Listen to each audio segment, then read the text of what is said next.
NYC. You studied film? I studied musical theatre there. Music. And writing for TV.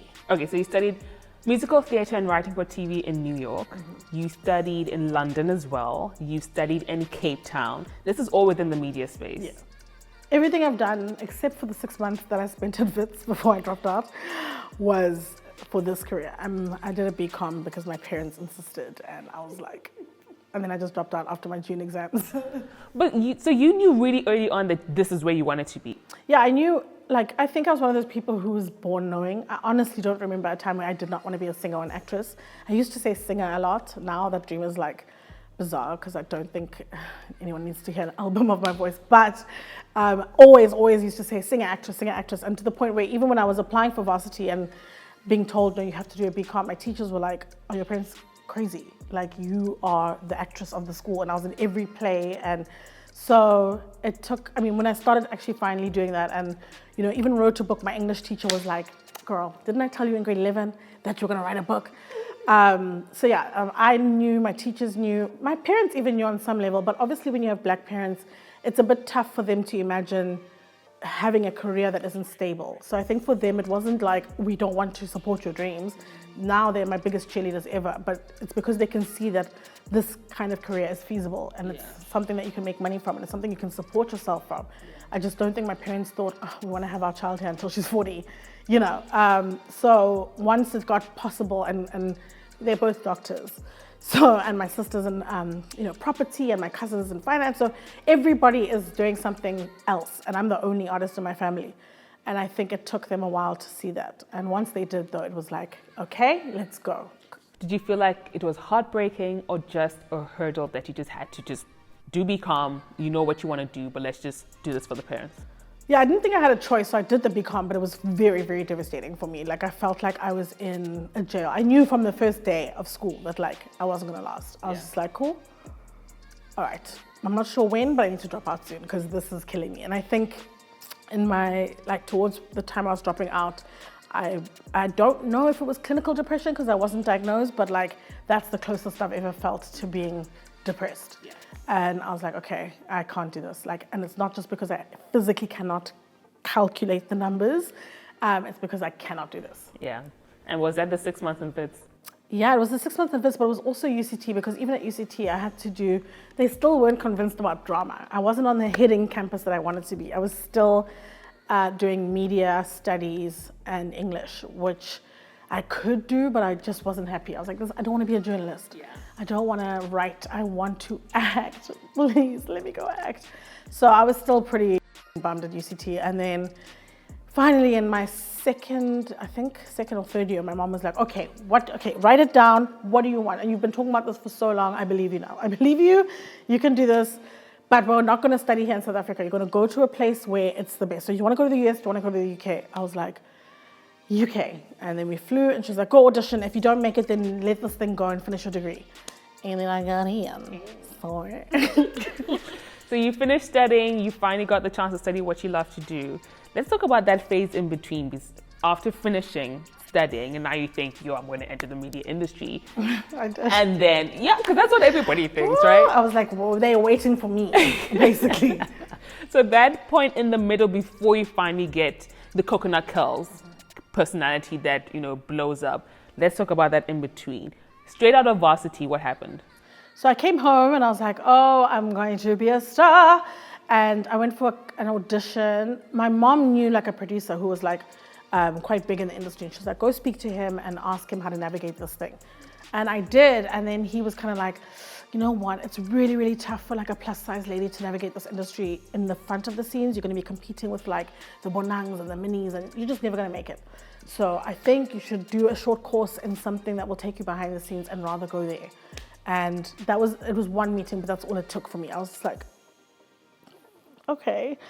And then I was like, okay, he's the big producer. He's the one who makes a lot of decisions. If he's saying that I'm not going to make it, then I'm not going to make it. And I went to go apply for jobs in production and TV writing, and I worked behind the scenes for, I think it was three-ish years, something like that.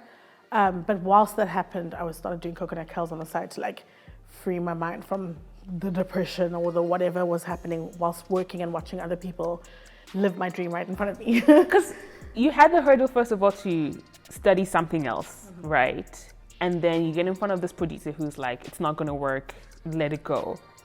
And you just let it go? I did immediately. Like, I don't think you know what it's like for someone to tell you that not because of your talent, not because of your whatever, that just the way you look is going to completely hold you back for life. So hearing that like just broke me. And I was like, I don't want to continuously go into rooms where people are going to tell me that every day. I'm not strong enough for that. So it's okay. I'm just going to go do what he said I should do. And also I did see it as a kind of way to be like, maybe meeting the people that I'll be working with, I can one day say, oh, by the way, I can present if you want, if someone's sick, or I can act. So I did kind of see it as a window, but I actually found it's much harder to go that way, because once people see you as a producer or a writer and you put up your hand for something in front of the thing, they're just like, babe, that's not what you're here for. We've got people that we can call. So I had to leave in order to then go around the other side. That mental space of like, okay, I'm giving up being on camera and just focusing on producing and writing. What was great? How long was that phase? It was like, I don't know, I can't remember how long I worked for. I think I worked for like 3 years, but I was also unemployed for 2 years after that because I left that kind of environment. I was like, I'm not happy. It's not working. I'm going to make Kelz work. But then Kelz wasn't really working, so I was like, I have to apply for jobs again. And then as I was applying the second time, I got, then the video went viral on ENCA, and then things changed. But yeah, man, this journey has been so hard. It's been, because I also had so many qualifications that I thought would make me the most desirable candidate in any space. I was like, and I got a student lurry whilst doing my advertising thing, and I got, I studied in New York and London. Oh my gosh, these people are gonna clamor for me. Grips, no. No, they did not. They were just like, cool, everybody's studied, man. By the way, for those who don't know coconutkelz, who's coconut? There's so many people who don't know, but must I describe her or the work that I do? Maybe both. Okay, so she is like, I guess she's always 21. I don't know why. She's in varsity. Coconutkelz is 21. She's young. She's just like young. I think at some point she has to grow up because it's going to show on my face. But like right now she's still a bit young. She's in varsity. She's one of these, for me, she's like a personification of what I imagine the DA is. She's like the DA come to life. So that's what I would say she is as a person. But it's a satirical character that I created to criticize and critique white privilege especially. But it also then became something that I was like, I need to speak to the government as well, because there's a lot of trash happening with our ruling party as well. It's just easier sometimes to critique white privilege and whiteness because it's so glaring. And there was a stage where people were dropping the K word every week, and I was like, yo, thanks for the content. But yeah, it's just a way to criticize and critique the that happens in South Africa that I'm not okay with. Yeah. I really wanted to focus on you because you're more than just the character that is coconutkelz. But that was almost a launching pad, I would say, towards who you are now in the media industry. So talk to me about creating the content, not the personality, but the actual creating the content. Did you put out weekly videos? What was your game plan? Or it's just like, oh, something's interesting is happening. I feel like coconutkelz has a reaction to this. Let's just go. I saw pretty much from like videos, maybe 2 or 3, something like that. And that was still just on my personal Facebook. I wasn't sharing it publicly. But the reaction from my friends and the fact that they were like, we've shared this with our family, with our friends, like people are asking for more, and please make this public. I promise you it's a thing. It took me like 6 months after the third, I think, video to make it public. But I didn't have a content plan because I was working full time and I didn't really think it was going to be like a thing. And not that many people were doing digital stuff that I was aware of yet, especially comedy wise. So I didn't know it was like an actual viable thing. So I think I was putting out content once every, it was actually event dependent. Someone's racist, someone says the K word, there's content. I make a video, but it wasn't like a lot of things were happening until election year, which was end of 2018 into 2019. And then the news people started picking me up and saying, okay, because it's elections, we want political analysis on this, and this is a great way to do it without being like, getting an actual politics graduate, whatever. Then after the ENCA video I did with Jane, then that went like viral more than I'd ever seen, like over 1 million people in a week, and like, so that was crazy. And I was like, oh, this is like a thing. Yeah. And then I started imagining like late night talk show, Jimmy Fallon, Trevor Noah type of thing. South Africa just doesn't have the budget or the wherewithal or the what. It's always that kind of conversation. So I was just like, whatever. But that was when I realized like, okay, I can do this as a career. I can move on and do other things.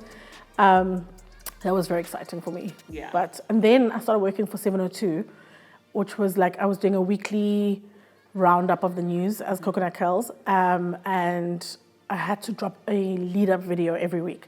That became weekly, and then I also saw that kind of output had a lot of gain and traction, and then brands were calling and whatever. But it's very tiring to do Kelz every week, and it's also less funny when it's more contrived like that. It just felt like I'm forcing content, and it's not, when I give people like a break and then I just come in shock, it's much, much more well received. I also was starting to feel a bit resentful because I felt stuck, but also I was being paid to do stuff with brands, which meant a lot of stuff was being limited. I couldn't say this, I couldn't mention this. And I was like, well, what's the point of asking to work with a coconutkelz and then saying, don't be coconutkelz?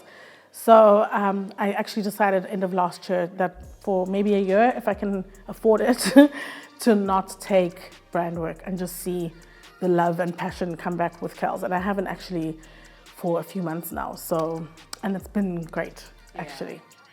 Love that. Sure. Sometimes brand work can be more stifling than people think, Definitely. Being also like a new face, people always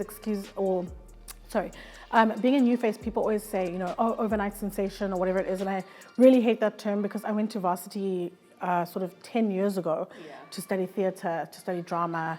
I did short courses in musical theatre. I did a short course in advertising just to be safe. I did a TV writing course in Columbia. So I've also got everything to back it up, and I've been working towards this for 10 years. And only now are things starting to pop off. So I think it's a bit like insulting to be like, oh, overnight sensation when it's been like 10 years in the making. But I mean, finally, finally. Yes. I actually got called by the team that is now my manager. So they were like, we see you and your work. And, I think the lady actually said, my daughter sent me your stuff. So I really love what you're doing. I really think it's going to take off. I think it's an important thing, but I also think it's really, really dope. She didn't say dope because she's old and white, but she said, it's really good. And then they called me in. We had a meeting. We got along really well. We both had the same vision. I told them about how I went to school and I want to be an actress eventually. And I was actually nervous because I was stuck inside coconutkelz for a very long time. I kept saying I don't want to end up being one of those people who is one character, especially because I've done the acting craft and the learning and the school. So I was like, please help me navigate out of this quickly. Yeah. So that I can still do Kelz, but it's not the only thing I can do. And it actually took way longer than I wanted it to actually get out of there, because every time the phone rang, people were like, Kelz. I was like, oh, but there's also Lesego who also does this. And they were like, yeah. So Kelz, I was like, okay. Okay. So it took a long time, but with the help of the manager, and luckily, most of what's happened to me, honestly, so far until late last year was things happening to me, brands calling me, my manager calling me. And it was only last year that I decided that I also need to be strategic as much as I am lucky, because, luck can run out.